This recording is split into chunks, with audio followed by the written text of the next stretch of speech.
আজকের এই ভিডিওতে আমি তোমাদের জন্য ক্লার্কশিপ পরীক্ষায় আসা 4টি গুরুত্বপূর্ণ অঙ্কের সমাধান নিয়ে এসেছি। প্রথম অঙ্কে বলা হচ্ছে একজন ফল বিক্রেতা 10 টাকা দিয়ে 11টি আপেল কিনে 11 টাকায় 10টি আপেল বিক্রয় করলে তার শতকরা কত লাভ বা ক্ষতি হবে। এই ধরনের অঙ্ক আসলে তোমরা কিভাবে করবে? তো প্রথমে আমাদের কি বলা হচ্ছে, কেনা দামটা আমরা দেখে নিই। দেখো, কস্ট প্রাইস মানে কেনা দাম। কেনা দাম কি আছে?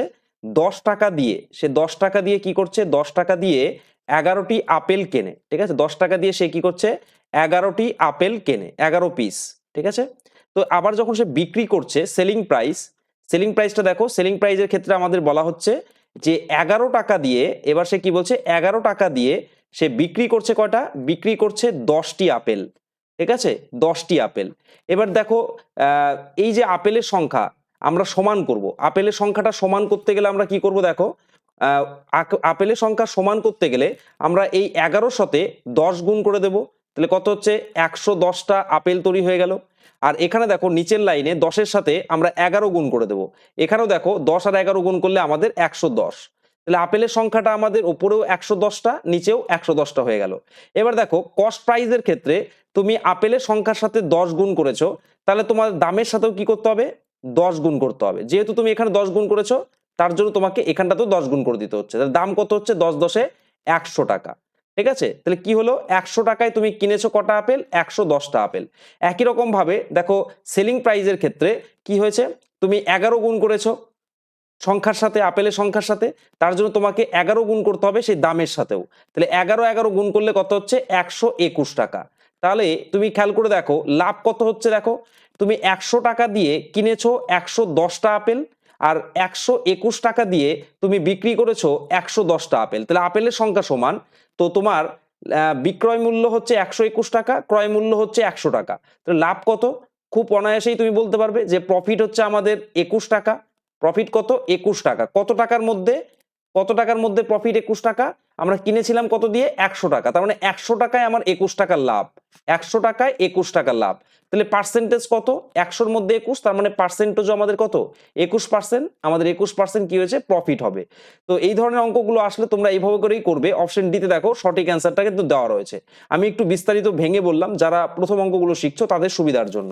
যারা পারো তারা তো অবশ্যই এভাবে করার দরকার নেই, তারাও আরো তাড়াতাড়ি কিন্তু এত কিছু না লিখেও করতে পারবে।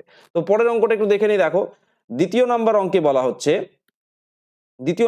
বলা হচ্ছে, ক্ষুদ্রতম কোন সংখ্যাকে 57, 76 এবং 190 দ্বারা ভাগ করলে প্রতি ক্ষেত্রে এক ভাগশেষ থাকবে। এই ধরনের অঙ্ক আসলে তোমাদের যে সংখ্যাগুলো দিয়ে ভাগ করার কথা বলা হবে সেগুলো লসাগু করতে হবে। তো এই সংখ্যাগুলো লসাগু করা মুখে মুখে একটু কঠিন, তো আমি লসাগু করে দিচ্ছি। দেখো কত আছে? 57 আছে, তারপরে আমাদের 76 আছে, আর হচ্ছে 190 আছে। এগুলোর আমরা লসাগু করব। তো প্রত্যেকটাই আমাদের 19 দিয়ে ভাগ করা যায়, তো 19 দিয়ে দিচ্ছি। 3 19-এ 57, 4 19-এ 76, আর 190 কে হচ্ছে আমাদের 10।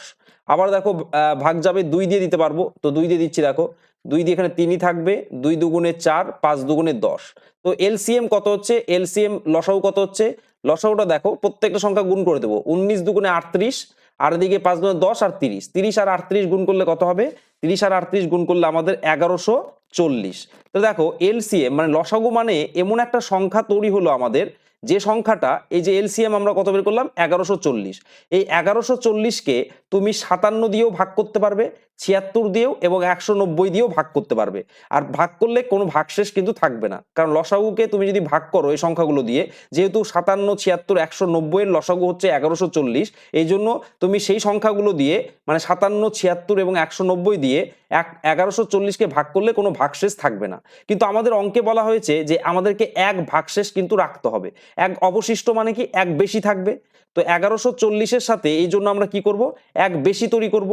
ঠিক আছে, এক বেশি বলতে কত? এক যোগ করে দিচ্ছি, তাহলে হয়ে যাচ্ছে 1141। এইবার যদি তুমি এই 1141কে 57 দিয়ে বা 76 দিয়ে বা 190 দিয়ে ভাগ করো, তাহলে তুমি দেখতে পাবে প্রত্যেক ক্ষেত্রে কিন্তু এক ভাগশেষ থাকবে। তাহলে আমাদের অপশন কোনটা হচ্ছে? অপশন বিতে দেখো সঠিক অ্যান্সার আমরা পেয়ে গেলাম, যে 76, 57 এবং 190 দিয়ে 1141কে ভাগ করলে প্রতি ক্ষেত্রে কিন্তু আমাদের এক ভাগশেষ থাকবে। পরের অঙ্ক দেখে নাও। পরের অঙ্কে কি বলা হচ্ছে? পরের অঙ্ক একটা নৌকা স্রোতের গুরুত্বপূর্ণ একটা অঙ্ক রয়েছে। অঙ্কটিতে বলা হচ্ছে একটি নৌকা 3 ঘন্টায় স্রোতের প্রতিকূলে 9 কিলোমিটার অথবা স্রোতের অনুকূলে 18 কিলোমিটার যেতে পারে। স্থির জলে নৌকার বেগ কত? আমাদের স্থির জলে নৌকার বেগ বের করতে বলা হচ্ছে। ঠিক আছে, তো 3 ঘন্টায় কি করছে, প্রতিকূলে 9 কিলোমিটার যেতে পারে। প্রতিকূল মানে কি, স্রোতের উল্টো দিকে, আর স্রোতের অনুকূল মানে কি, স্রোত যেদিকে বইছে সেদিকে 18 কিলোমিটার যেতে পারে। আমাদের টাইমটা কিন্তু ফিক্সড করেই দেওয়া আছে 3 ঘন্টা। ঠিক আছে, তো আমি লিখে করছি একটু দেখো বোঝানোর জন্য। প্রতিকূলে, প্রতিকূলে কি করছে, প্রতিকূলে তোমার হচ্ছে 9 কিমি যেতে পারছে 3 ঘন্টায়। 9 কিমি যেতে পারছে কয় ঘন্টায়? 3 ঘন্টায়। তাহলে তুমি বলো তো এক এক ঘন্টায় সে কত কিলোমিটার করে যাবে? 3 কিমি করে যাবে। 1 ঘন্টায় সে 3 কিমি যেতে পারবে। কোন দিকে? স্রোতের প্রতিকূলে। আর যখন সে অনুকূলে যাবে, মানে স্রোত যেদিকে যাচ্ছে সেদিকে যদি যায়, তাহলে সে 18 কিলোমিটার পথ যেতে পারে কয় ঘন্টায়? 3 ঘন্টায়। তার মানে এক এক ঘন্টায় সে কয় কিলোমিটার করে গেছে? 6 কিমি পার আওয়ার করে কিন্তু সে গেছে নৌকাটা নিয়ে। ঠিক আছে, তো এই ধরনের অঙ্কের ক্ষেত্রে তোমরা খুব অনায়াসেই তুমি কি বলে স্রোতে নৌকার গতিবেগ কিন্তু বের করে ফেলতে পারবে। কি করতে হবে? নৌকার গতিবেগ বের করতে গেলে দুটো সংখ্যাকে যোগ করে 2 দিয়ে ভাগ করলে আমাদের উত্তর বেরিয়ে যাবে। কিন্তু যারা প্রথম করছো, কেন আমি 2 দিয়ে যোগ করে ভাগ করব সেটা বোঝানোর জন্য একটু ডিটেলসে একটু বলে দিই। ঠিক আছে, যাতে তোমাদের মনে রাখতে সুবিধা হয়। দেখো, যখন নৌকা নিয়ে তুমি ধরো স্রোতের অনুকূলের দিকে যাচ্ছ, মানে স্রোতের দিকে যাচ্ছ, তখন তোমার নৌকার যা বেগ তার সাথে কিন্তু স্রোতের বেগটাও যুক্ত হয়ে যাবে। আবার তুমি যখন উল্টো দিকে যাবে, মানে স্রোতের উল্টো দিকে, মানে প্রতিকূলে যাবে, তখন তোমার যা নৌকার বেগ তার থেকে কি হবে, স্রোতের বেগটা কিন্তু বিয়োগ হয়ে যাবে। তাই কি না? তোমাকে বাধা সৃষ্টি করবে। ধরে নাও নৌকার গতিবেগ হচ্ছে x কিলোমিটার প্রতি ঘন্টায়। ঠিক আছে, এটা নৌকার গতিবেগ। আর স্রোতের গতিবেগ ধরে নাও y কিলোমিটার প্রতি ঘন্টায়। তাহলে তুমি যখন অনুকূলে যাবে, স্রোতের দিকে যাবে, তখন তোমার গতিবেগটা কি হবে? স্রোত তোমাকে যেতে সাহায্য করবে, তখন তোমার গতিবেগ হয়ে যাবে কি, এক্স নিজের তোমার নৌকার গতি, আর ওয়াই হচ্ছে তোমার স্রোতের গতি। তাহলে এক্স প্লাস ওয়াই হচ্ছে কি, তোমার হচ্ছে নৌকা প্লাস স্রোতের গতি যখন তুমি অনুকূলে যাবে। তো এখানে আমাদের গতিবেগ দেওয়া আছে কত? 6 কিলোমিটার। 6 কিলোমিটার মানে কি, অনুকূলে যাচ্ছে, অনুকূলের মধ্যে নৌকা প্লাস তোমার স্রোতের বেগ দুটোই আছে। তাহলে এক্স প্লাস ওয়াই সমান সমান 6। আবার যখন তুমি প্রতিকূলে যাবে, তোমার নৌকার গতিবেগকে বাধা দেবে কে? স্রোত বাধা দেবে। তোমার যদি গতিবেগ x কিলোমিটার হয় নৌকার, আর সে বাধা দেবে কতটা করে? y কিলোমিটার প্রতি ঘন্টায় সে বাধা দেবে। তাহলে তোমাকে বিয়োগ করতে হবে x মাইনাস ওয়াই সমান সমান কত? আমাদের এখানে দেখো প্রতিকূলে গতিবেগ দেওয়া আছে 3 কিমি পার আওয়ার। তাহলে 3। এবার যদি আমরা এখানে কাটাকাটি করে দেই, দেখো এই যে y কেটে গেল, মাইনাস প্লাসে ছিল, তাহলে 2x সমান সমান আমাদের কত হচ্ছে? 6 3 9। এখান থেকে আমরা x এর মান বের করে ফেলতে পারবো। x এর মানটা হচ্ছে 4.5 কিলোমিটার পার আওয়ার। এটা কিন্তু আমরা এক্স এর কি ধরেছিলাম বলতো? এক্স ধরেছিলাম আমাদের নৌকার গতিবেগ। তাহলে আমাদের অপশন বি তে দেখো সঠিক অ্যান্সার রয়েছে। ঠিক আছে, এটা কিন্তু আমাদের নৌকার গতিবেগ বেরিয়ে গেছে। এতটা তোমাদের না করলেও চলতো, আমি জাস্ট তোমাদের বোঝানোর জন্য কিন্তু করলাম। শুধুমাত্র 2 দিয়ে এটাকে যোগ করে 2 দিয়ে ভাগ করলে আমরা কি পেতাম? এই 4.5টা কিন্তু নৌকার গতিবেগ পেয়ে যেতাম। এবার ধরো কথার কথা, তোমাদের নৌকার গতিবেগ না দিয়ে যদি আমাদের স্রোতের গতিবেগটা জানতে চাইতো, তাহলে কি করবো আমরা? এই যে 4.5টা পেয়েছি, এটাকে কিন্তু আমরা কি করতাম বলতো? এই 6 থেকে বিয়োগ করে দিতাম। এই 6 থেকে যদি আমরা বিয়োগ করে দেই 4.5, তাহলে আমাদের কত থাকছে বলতো? 1.5। সেই 1.5 কিন্তু তোমার স্রোতের গতিবেগ হয়ে যেত। ঠিক আছে, দুটোই কিন্তু এখান থেকে বের করা সহজ। তো আমি তোমাদের বলবো যে অঙ্ক একবার শিখে গেলে তোমরা এই যে এটাকে এড়িয়ে চলবে, এইগুলো করার দরকার নেই। এই যে নীল কালিতে আমি যেটা করলাম সেটা করার দরকার নেই। শুধুমাত্র এই 3 আর 6কে যোগ করে দিয়ে 2 দিয়ে ভাগ করলে আমাদের নৌকার গতিবেগ আমরা অনায়াসেই পেয়ে যাব।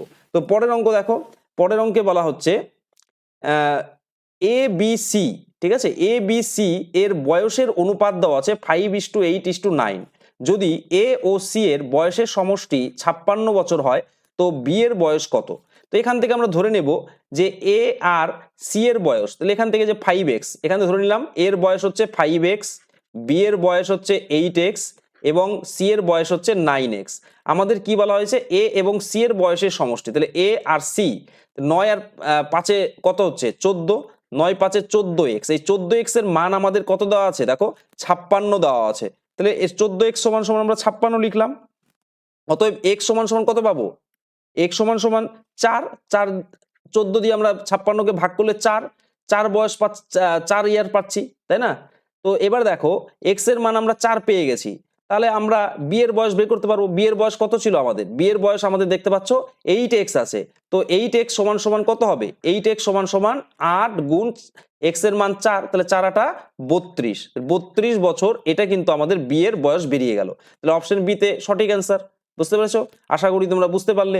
হ্যাঁ, আমাদের যদি এর বয়স চাইতো তাহলে আমরা 5x এর সাথে এখানে x এর মানটা বসিয়ে 4 5 20, আবার যদি c এর বয়স চাইতো 9 এর সাথে আমরা x এর মান বসিয়ে 4 নং 36 এটা কিন্তু বের করতে পারতাম। প্রত্যেকটা বয়স কিন্তু আমাদের বেরিয়ে যেত। এই 4টা অঙ্ক ছিল তোমাদের জন্য আজকের ভিডিওতে। তো এই ধরনের ক্লাসগুলো পাওয়ার জন্য তোমরা অবশ্যই আমার এই চ্যানেলটিকে সাবস্ক্রাইব করে পাশে থাকবে। ধন্যবাদ।